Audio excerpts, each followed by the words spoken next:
Bom dia, aqui é a Betina Rocha, seu Morning Call do dia 3 de abril da XP Investimentos.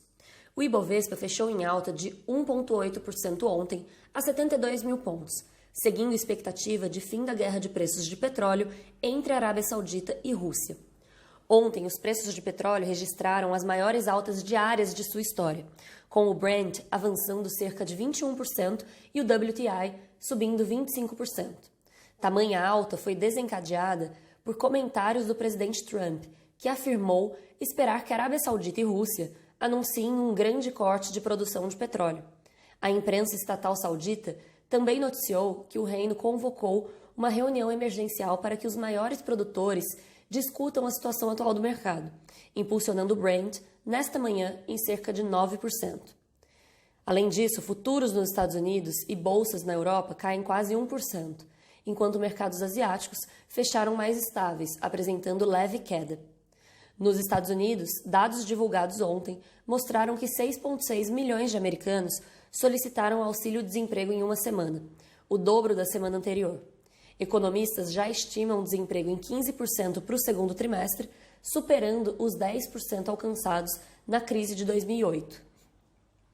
Ainda sobre o reflexo da desaceleração econômica causada pela pandemia do coronavírus, o PMI composto, que reúne os setores industrial e de serviços, registrou seu menor nível histórico em março, tanto na zona do euro quanto na Alemanha e no Japão.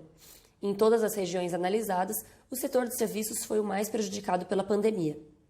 Na China, por outro lado, o PMI de serviços subiu de 26,5 em fevereiro para 43 em março, trazendo o PMI composto para 46,7.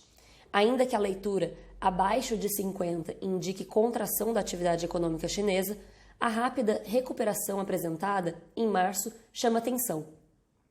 Além disso, o Banco Central da China decidiu reduzir os compulsórios bancários de pequenos e médios bancos comerciais e rurais em 1 ponto percentual e reduzir a taxa de juros cobrada sobre o excesso de reservas dos bancos.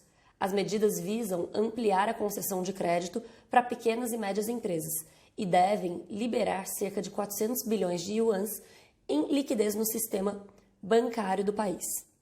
Na agenda econômica de hoje, os destaques serão para os dados de PMI do setor de serviços no Brasil e o relatório de emprego, payroll, nos Estados Unidos. No Brasil, o noticiário destaca a entrevista de ontem de Jair Bolsonaro, em que o presidente cobrou humildade de Luiz Mandetta, mas avisou que não iria demiti-lo na guerra. Bolsonaro voltou a falar ainda da possibilidade de um decreto para reabrir as atividades do comércio. Câmara e Senado têm sessões nesta sexta-feira.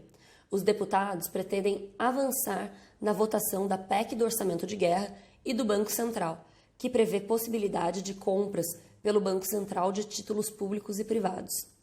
Já os senadores devem votar o projeto que regulamenta relações de direito privado no período de pandemia. O trecho sobre a suspensão de aluguéis que provocou polêmica será retirado do texto.